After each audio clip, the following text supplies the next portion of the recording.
ఆంధ్ర తెలంగాణలో తక్కువ ఫీజులతో high quality results ఇస్తున్న ఏకైక సంస్థ Tirumal IAS institute. Mega power star Ram Charan ప్రధాన పాత్రలో డైరెక్టర్ శంకర్ తెరకెక్కించిన సినిమా గేమ్ చేంజర్. ఈ సినిమాలో బాలీవుడ్ బ్యూటీ కియారా అద్వానీ కథానాయికగా నటించగా ఇందులో అంజలి, శ్రీకాంత్, ఎస్జే సూర్య కీలక పాత్రలు పోషించారు.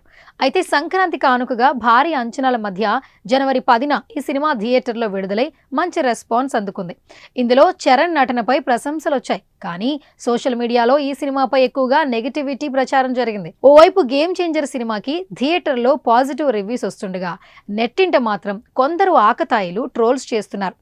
ఈ క్రమంలోనే మొదటి రోజే హెచ్డి ప్రింట్ ను పైరసీ చేసి నెట్టింట రిలీజ్ చేశారు. ఆన్లైన్ పైరసీ జరిగిన అటు సినిమాపై నెగిటివ్ ప్రచారం జరిగినప్పటికీ థియేటర్లో మాత్రం విజయవంతంగా దూసుకుపోతోంది. అలాగే భారీగా వసూళ్లు రాబడుతోంది. ఇదిలా ఉంటే గేమ్ చేంజర్ సినిమాను సంక్రాంతి పండక్కి లోకల్ టీవీలో రిలీజ్ చేశారు. దీంతో ఫ్యాన్స్ ఆగ్రహం వ్యక్తం చేశారు.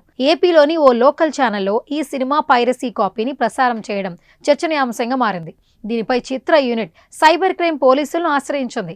ఈ మేరకు కేసు నమోదు చేసుకున్న గాజువాక పోలీసులు దర్యాప్తు జరిపి తాజాగా ఆ ఛానల్ నిర్వాహకులను అరెస్ట్ చేశారు. ఏపీ లోకల్ టీవీపై దాడులు నిర్వహించి game changer Telugu cinema piracy చేస్తున్న వ్యక్తితో పాటు అన్ని పరికరాలను పోలీసులు స్వాధీనం చేసుకున్నారు. గేమ్ చేంజర్ సినిమాను తమ ప్రాంతంలోని ఓ లోకల్ ఛానల్లో ప్రసారం చేస్తున్నారంటూ ఓ నెటిజన్ సోషల్ మీడియాలో పోస్ట్ చేశాడు. అంతేకాదు అందుకు సంబంధించిన స్క్రీన్ షాట్ సైతం షేర్ చేశాడు. దీనిపై సినీ ప్రముఖులు, మెగా అభిమానులు ఆగ్రహం వ్యక్తం చేస్తున్నారు. సినిమా వెనుక కొన్ని వేల మంది శ్రమ దాగి ఉంది. పైరసీ కాపీని ప్రదర్శించడం మంచి పద్ధతి కాదని, ఎంతో మంది నష్టపోతున్నారని ఆందోళన వ్యక్తం చేశారు.